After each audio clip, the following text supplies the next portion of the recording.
लिए जानना जरूरी है, तो एक सुभाष चंद्र बोस जी के लिए भी का मुद्दा है कि भाई उन्होंने फोर्स किया उनको अध्यक्ष पद छोड़ने के लिए कांग्रेस का कुछ। हाँ किया, और वो स्वाभाविक था, क्योंकि जिस विचारधारा पे कांग्रेस को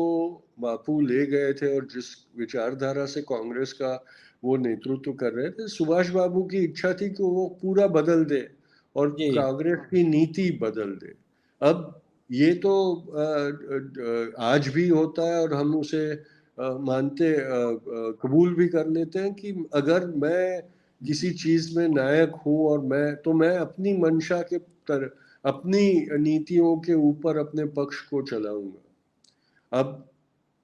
अगर कांग्रेस में बहुमत होता, नेतृत्व के लिए बहुमत था, सुभाष बाबू को अध्यक्ष के पद की चुनाव में बहुमत मिल भी गया था, लेकिन जब बापू ने ये कहा कि नहीं, या तो तुम हमारे रास्ते पर चलो और अगर आपका रास्ता अलग है तो अलग हो जाओ। तो जब सुभाष बाबू चले गए बाहर, तो कांग्रेस के जिन लोगों ने उनको अध्यक्ष के लिए चुना था वो क्यों नहीं छोड़ के चले गए उनकी सहमति अगर सुभाष तो बाबू ये के साथ अलग होती प्रकरण है कि तो वो सुभाष चल बाबू जाते।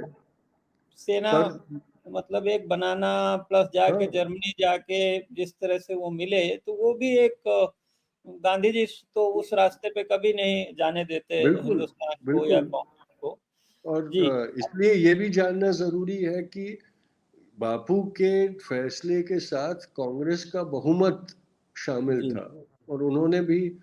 और बापू की उदारता भी ये थी कि सुभाष बाबू को कभी ये नहीं कहा कि तुम ये नहीं करोगे और कांग्रेस में बैठे रहोगे।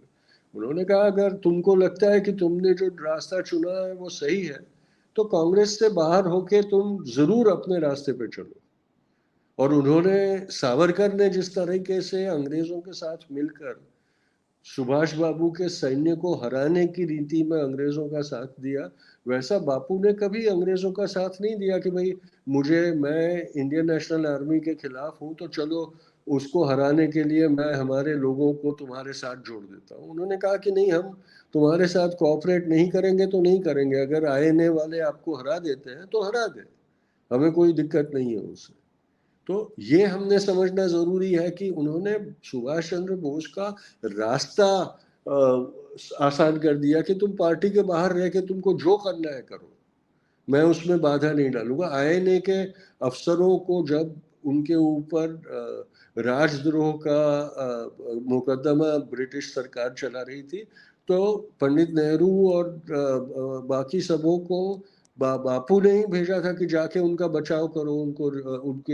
उनको रिहा करो। और जब उनको बुलाया गया वाइसरॉय के साथ कि भाई चलो अब ट्रांसफर ऑफ पावर के बारे में बात करनी है, तो उन्होंने कहा कि बात करनी है तो सबसे पहले आईएनए के जो सैनिकों को तुमने बंदी बनाया है उनको आजाद कर दो, उनके ऊपर के सारे मुकदमे खारिज कर दो, फिर मैं बात करूंगा तुम्हारे साथ। तो ये हाँ सब भी हमने समझना बहुत जरूरी है।